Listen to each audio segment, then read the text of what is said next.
Greetings YouTube, JC, Bad Edit Pro, with a video about a most unusual record. I ordered this a few days ago online and it showed up in the mail today. This is an album that I have had on cassette since the mid-80s.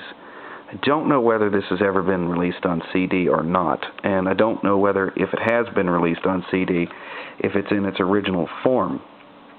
This is a album called The Manilow Collection, Barry Manilow, 20 classic hits. No, I don't want to hear any guff about Barry Manilow, and any nasty comments will be deleted. I like Barry Manilow. Get over it.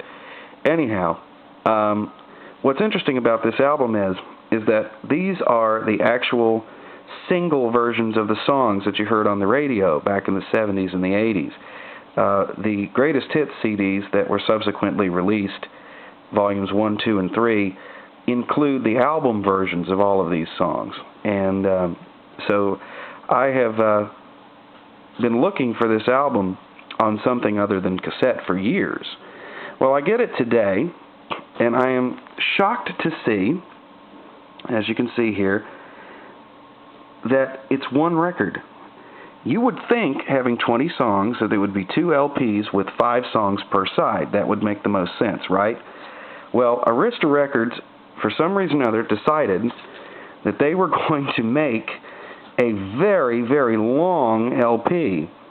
Usually, with an LP record, the maximum time limit per side is about 25 minutes. You can push it past that, but to do that, you have to start lowering the actual modulation. You have to lower the level of the audio. Can't be as loud as a regular record. And then you have to start doing things like curtailing the stereo image by panning things together. They also use something called an elliptical equalizer to combine all the bass frequencies below 250 hertz. And also you have to massively reduce the amount of bass. And Arista did all of that when they cut this record. This record has sides on it that run about 35 minutes long, which is about the longest LP side that I think I've ever seen anywhere.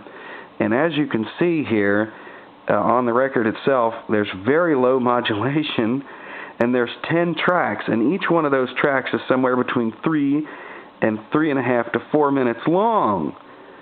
So this is a pretty amazing album, and it's in very good shape, but because of the low modulation, the total lack of any bass, the very, very narrow stereo image, it certainly sounds a lot different than what you would consider to be a high-fidelity LP.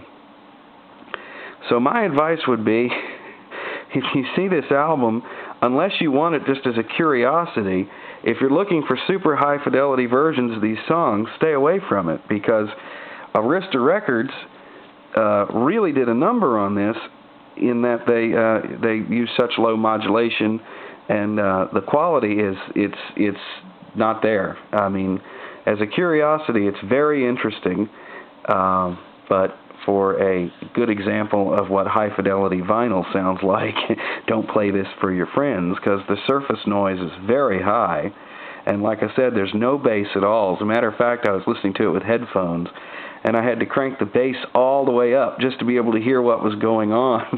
It's a very unique sound, that is for sure. Anyway, I thought I would share that with you. JC, Bad Edit Pro, waving bye-bye.